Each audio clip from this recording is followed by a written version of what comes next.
Sebelum Yesus lahir di Bethlehem, sebelum ia berjalan di jalan-jalan berdebu Galilea, ia sudah ada, namun tidak dalam wujud seperti yang dikenal dunia. Alkitab mengungkapkan sisi Yesus yang jarang dibayangkan orang. Saat sisi ini disingkapkan kepada seorang manusia biasa, dampaknya begitu dahsyat hingga ia jatuh seperti orang mati. Itulah penglihatan paling menakjubkan dan mengguncang yang tercatat dalam kitab Wahyu.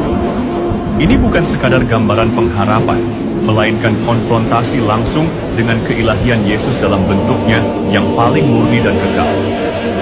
Yohanes, sang rasul yang pernah berjalan bersama Yesus, menyaksikan dengan mata kepala sendiri. Sang Kristus yang dulu duduk makan bersamanya di tepi danau kini muncul dalam kemuliaan yang tak tertandingi. Tak ada lagi rupa manusia biasa.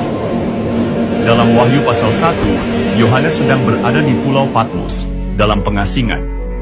Di hari Tuhan, tiba-tiba ia mendengar suara bagaikan sangkakala dari belakangnya. Ketika ia menoleh, ia melihat sesuatu yang tak mampu dijelaskan oleh akal manusia.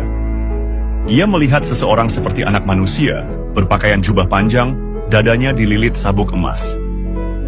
Rambutnya putih seperti salju, matanya laksana nyala api, kakinya seperti tembaga membara, suaranya seperti deru air bah. Dari mulutnya keluar pedang tajam bermata dua, dan wajahnya bersinar seperti matahari dalam kekuatannya. Wahyu 1 ayat 13 hingga 16. Apa yang dilihat Yohanes bukanlah simbol, itu adalah pewahyuan. Inilah Yesus dalam kemuliaannya, sebagaimana ia memang ada sejak kekekalan. Pribadi praeksistensi yang bersama Allah sebelum dunia diciptakan, kini tampak tanpa selubung, tanpa batas, tanpa rupa manusia. Yohanes menulis, "Ketika aku melihatnya, aku tersungkur di kakinya seperti orang mati." Wahyu 1 ayat 17. Itu bukan sekadar kekaguman, itu ketakutan kudus. Kehadiran Yesus yang dimuliakan tak tertahankan tanpa anugerah. Namun Yesus menyentuhnya dan berkata, "Jangan takut, aku adalah yang awal dan yang akhir, dan yang hidup. Aku telah mati, namun lihatlah, aku hidup sampai selama-lamanya, dan aku memegang segala kunci maut dan kerajaan maut." Kata-kata ini menegaskan siapa Yesus sebenarnya, dan apa yang ia kuasai. Ia adalah Tuhan atas waktu, asal dan akhir segalanya, yang telah menang atas maut dan memegang kendali atas nasib kekal umat manusia. Yesus tidak hanya manusia agung, guru, atau nabi. Ia adalah Allah sendiri. Ini bukan metafora atau simbolisme, melainkan kenyataan literal yang menjadi inti iman Kristen.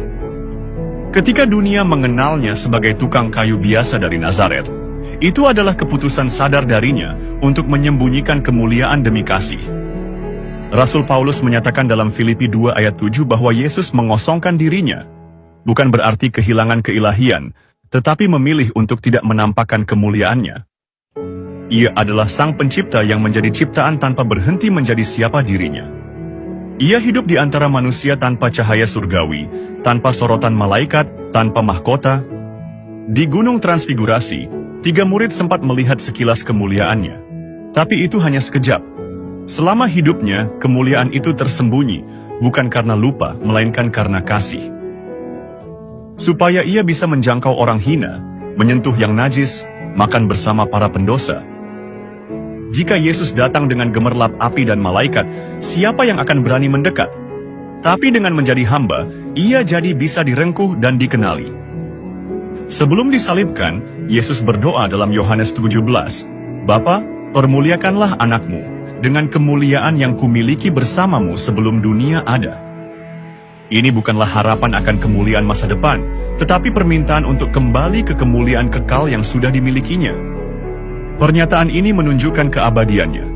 Ia bukan makhluk yang diciptakan, ia adalah Allah Anak, bersama dengan Bapa sejak kekekalan. Kitab Kejadian 1 ayat 1 memakai kata Elohim, bentuk jamak untuk Allah, namun memakai kata kerja tunggal. Ini menunjukkan satu Allah dalam kejamakan, cerminan Tritunggal.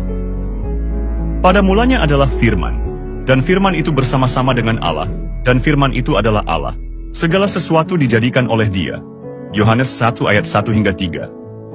Yesus bukan penonton dalam penciptaan, Ia pelakunya. Dunia dibentuk oleh sabdanya dan dijaga oleh kuasanya. Paulus mengonfirmasi hal ini dalam Kolose 1 ayat 16. Segala sesuatu diciptakan oleh Dia dan untuk Dia. Artinya, tidak ada yang ada tanpa Dia. Ia lebih dulu dari segala sesuatu, dalam Dia segala sesuatu ada. Bayangkan, bayi di palungan adalah Sang Pencipta jagat. Pribadi yang haus di sumur adalah Dia yang memisahkan darat dan laut. Yang menangis di kubur Lazarus adalah Sang Pemberi hidup. Pada Amsal 8 ayat 22 hingga 30, hikmat Tuhan berbicara, "Aku telah ada sejak kekekalan." Banyak yang menafsirkan ini sebagai gambaran Mesias. Ini menunjukkan kehadiran Yesus bahkan sebelum segala sesuatu.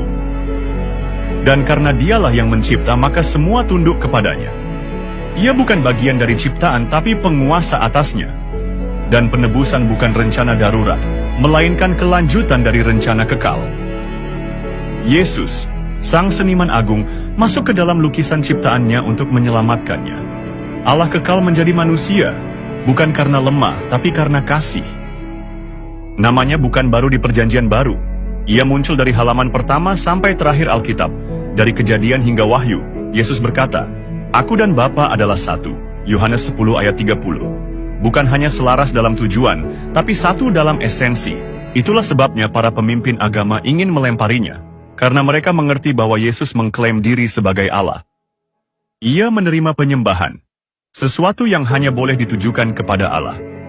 Ia mengampuni dosa, menenangkan badai, membangkitkan orang mati, tindakan ilahi, bukan manusiawi. Dalam Wahyu 5, seluruh surga menyembah Anak Domba berkata, "Engkau layak membuka gulungan kitab." Ini bukan simbolisme, ini penyembahan sejati kepada Allah. Kemuliaan Yesus tidak dipantulkan, tapi bersumber dari dirinya sendiri. Malaikat bersinar karena cahaya Tuhan, Yesus bersinar karena Ia adalah terang itu. Penulis Ibrani menulis bahwa Yesus adalah cahaya kemuliaan Allah dan gambar wujudnya. Ibrani 1 ayat 3. Bukan bayangan atau pantulan, tapi ekspresi sejati. Maka jika Ia adalah Allah, maka firman-Nya adalah hukum, janjinya adalah ketetapan. Kematiannya bukan tragedi, melainkan pengorbanan ilahi. Kebangkitannya bukan sekadar keajaiban, tapi deklarasi kekuasaan atas hidup dan maut. Iman Kristen berdiri di atas satu kebenaran utama, Yesus adalah Allah. Yohanes menulis Injilnya dengan tujuan, agar kamu percaya bahwa Yesus adalah Mesias, Anak Allah, dan oleh imanmu memperoleh hidup dalam namanya. Yohanes 20 ayat 31. Ia adalah Immanuel, Allah yang bersama kita, bukan sekadar guru atau tokoh spiritual. Ia adalah Tuhan semesta alam, yang telah ada, dan yang akan datang. Dalam Wahyu, Ia berdiri sebagai Raja. Ia tak perlu merebut tahta dunia, sebab Ia sudah memerintah dari tahta surgawi. Ia datang kepada Yohanes bukan sebagai penghiburan, tapi sebagai penegasan bahwa segala sesuatu masih dalam kendalinya. Matanya laksana api, Ia melihat segalanya. Mulutnya mengeluarkan pedang, firman yang tak bisa dibantah. Tangannya menggenggam para pemimpin gereja. Ia menyatakan bahwa bahkan dalam kekacauan dunia, tahtanya tak tergoyahkan. Yesus tidak sekadar tokoh sejarah. Ia hidup, Ia hadir, Ia berkuasa. Ia memiliki kunci maut dan dunia orang mati, dan hanya Dia yang punya otoritas itu.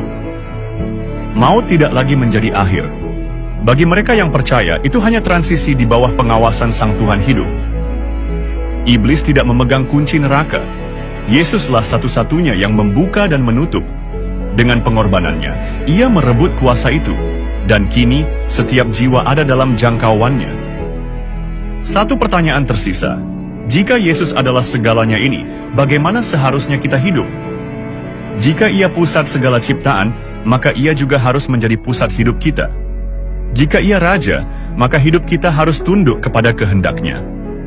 Jika Ia mengasihi kita sampai menyembunyikan kemuliaan-Nya demi menyelamatkan kita, bagaimana mungkin kita hidup acuh? Ia masih memanggil, tidak untuk menghukum, tetapi untuk memulihkan. Ia hidup, Ia memerintah, dan Ia akan datang kembali.